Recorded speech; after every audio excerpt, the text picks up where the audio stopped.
Nous explique, je t'ai posé une question tout à l'heure par rapport aux visions spirituelles qu'on avait avant. Ça veut dire une vision qui était désincarnée. On méditait pendant des années pour attendre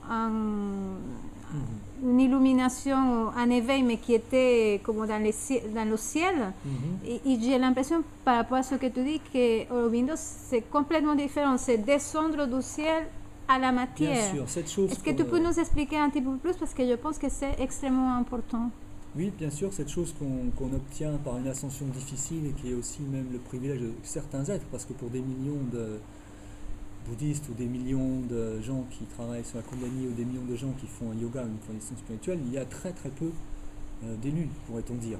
De gens on dira que c'est des élus. Oui, parce qu'en plus, c'est un travail évidemment basé, on admet très bien, on comprend très bien la nécessité de la réincarnation, parce qu'un effort aussi intense, d'avoir à le faire en une seule vie, ça paraît incohérent. Donc, des vies et des vies pour assurer à ça, où très peu de gens puissent le faire, et la plupart de l'humanité continue de souffrir des conditions terrestres sans pouvoir accéder à cet état. Et s'il fallait attendre que tout le monde puisse accéder à un niveau d'éveil minimum, il y aura peut-être une vitesse de destruction de la Terre qui irait bien plus vite que ça. Donc, il est évident que Sri Aurobindo a fait descendre ce qu'on appelle l'absolu, ce suprême, le supramental, la force créatrice divine, tout ce qu'on peut imaginer. C'est la plus haute énergie, la plus haute force, la plus haute connaissance, le plus haut amour. Tout ça est mêlé dans une force qu'il appelle le supramental, qu'il a fait descendre tout au fond. En fait, il a fait descendre ce qui était tout en haut, tout en bas, afin que ce soit accessible à l'espèce humaine dans son ensemble, sans avoir à faire tous ces efforts, puisque l'évolution s'accélère. Tout s'accélère.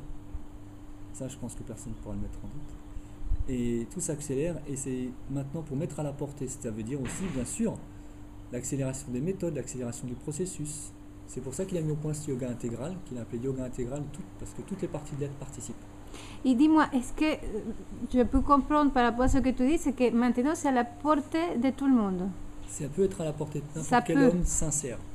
Qui a envie de s'éveiller, qui a envie il faut être assoiffé, de se transcender en fait. Ouais. Si vous allez dans le désert et vous avez vraiment soif, vous n'avez pas trop le choix, il faut que vous trouviez de l'eau. Il faut que vous trouviez de l'eau. Vous êtes assoiffé. Donc on peut être assoiffé d'eau, on peut être assoiffé de vérité, on peut être assoiffé d'amour, assoiffé de justice. Maintenant on devient assoiffé d'être, quoi.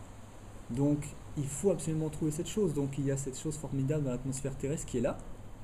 Certaines personnes en témoignent par leurs écrits. Sadprem l'a vécu aussi dans son corps, a expliqué que c'était possible pour un homme, puisqu'on aurait pu dire oui, mais Sri Aurobindo et Mère étaient peut-être des êtres exceptionnels. Ouais. Mais c'est une évolution qui concerne les êtres humains.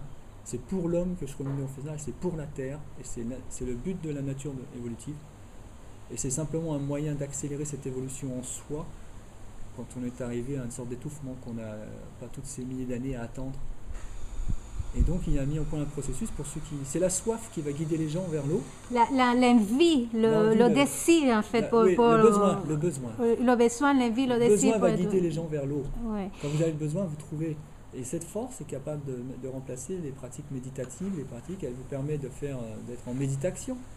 Méditation. Oui, vous êtes en...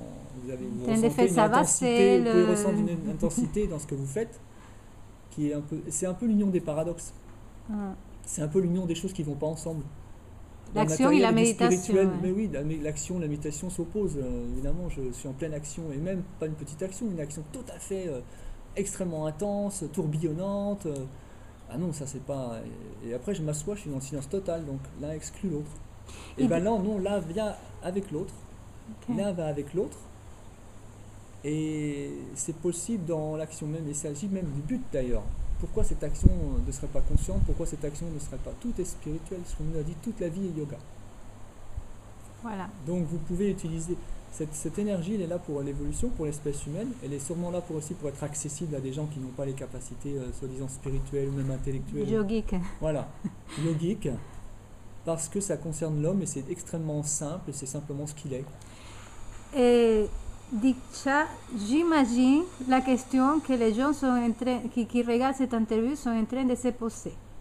Comment faire Bien sûr, pour accéder. Est-ce que tu peux nous donner deux, trois une technique simple pour les gens qui regardent et je ne sais pas comment faire la vaisselle en conscience, des choses comme ça. Oui, il y a peut-être c'est pas ce qu'on appellerait une technique, mais il y a sûrement un processus. Ok.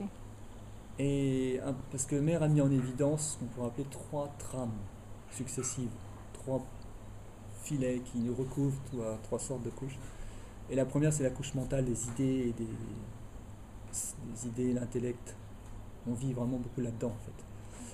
Et ensuite, quand cette couche est traversée, parce qu'on l'a réduite au silence, qu'on l'a regardée un peu comme une voiture qui traverse la route, je dis toujours une voiture qui traverse la route, il y a du trafic. Le trafic, c'est vous qui le créez. Vous ne pouvez pas traverser. Il faut d'abord que le trafic s'arrête. Donc là, c'est très bien d'utiliser toutes les techniques que vous connaissez.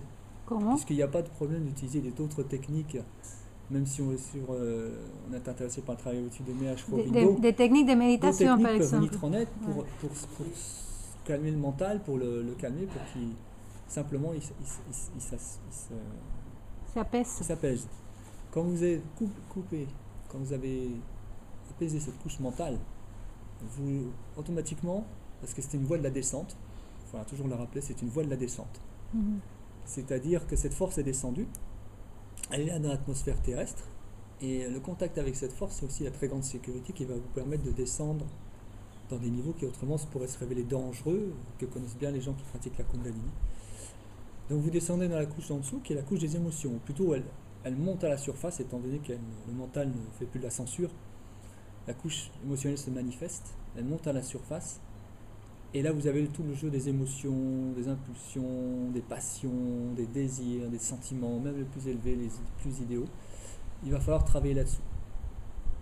Et donc vous allez aussi amener le calme, la lumière, au niveau des émotions, paix, des pulsions. et vous allez rendre ça de nouveau tout lisse, et ça va se calmer, et vous traversez cette couche. Quand vous allez traverser cette couche, vous avez une 3e couche, qui se rapproche un peu plus de ce qu'est vraiment le corps, qui est la couche des sensations, des réactions, la peur, le froid, la faim. Et donc vous allez aussi devoir travailler dans cette couche. Alors bien sûr, la couche mentale, c'est plus aérien, et puis vous arrivez dans les sentiments, c'est déjà plus fluide, et là on arrive dans quelque chose d'un peu plus compact, solide, inerte. Très difficile la matière, inerte, physique, ça bouge pas, c'est mauvaise volonté. Mais c'est seulement parce que vous descendez pas là avec votre volonté personnelle, sinon vous ne pourriez rien faire. Mais parce que cette force est là, et en fait elle est là au-dessus de tout le monde, elle est là partout sur Terre. Elle attend juste que des gens aient une petite ouverture dans le cœur, en eux, pour dire oui, je crois en cette force parce que je ne crois plus en le reste. Et Dishka, tout ça c'est vraiment formidable, mais tu nous as pas dit comment faire pour les êtres, tu vois, qui travaillent, qui ont des enfants, qui sont dans la vie de tous les jours, pour accéder à cette conscience en fait. Eh bien, au milieu de n'importe quelle action, si on peut commencer à avoir un petit réflexe des fois de s'arrêter. Au lieu de se laisser emporter par le flux des choses, comme si on était emporté sur une rivière sans maîtriser le flot, c'est bien des fois de faire un petit pas en arrière, comme un témoin de ce qui est en train de se passer là, qu'est-ce que je suis en train de dire, qu'est-ce que je suis en train de faire, d'observer, d'apprendre à observer, de prendre à se soustraire, ne serait-ce qu'une seconde, à regarder, tout en continuant à faire l'action. Il ne s'agit pas de je m'arrête et je suis suspendu la fourchette en l'air. Je regarde, mais il est possible qu'en continuant mon action tranquillement, je puisse, ou même de façon très très intense après, à un certain degré, à un certain niveau, de pouvoir regarder qu'on est un être qui fait ces choses, qui est dans ces choses, mais on n'est pas agi. On a le choix, on a un choix de sanction. On peut regarder et dire cette chose, je la vois, mais c'est pas je ne m'identifie pas à elle. Ça, il n'y a aucune activité qui empêche de le faire. On le fait dans la méditation, mais on peut le faire en cuisinant, on peut le faire Et quand on prend l'habitude de s'observer un peu, on se met automatiquement dans cette autre position, et quand on est dans cette autre position, on a tendance à se mettre de plus en plus, avec le temps, en contact avec ce qu'on est réellement, l'être. Et quand on est de plus en plus, qu'on prend l'habitude de faire cette chose, on va commencer tout de suite même sans qu'on le désire vraiment, qu'on le veuille, cette force même va entrer en contact avec nous. Puisqu'elle est là partout dans l'atmosphère terrestre, c'est une sorte de contagion qui rentre dans les cellules du corps terrestre. Tous les êtres humains sur Terre, quels qu'ils soient, on ne peut pas y échapper, je voudrais dire.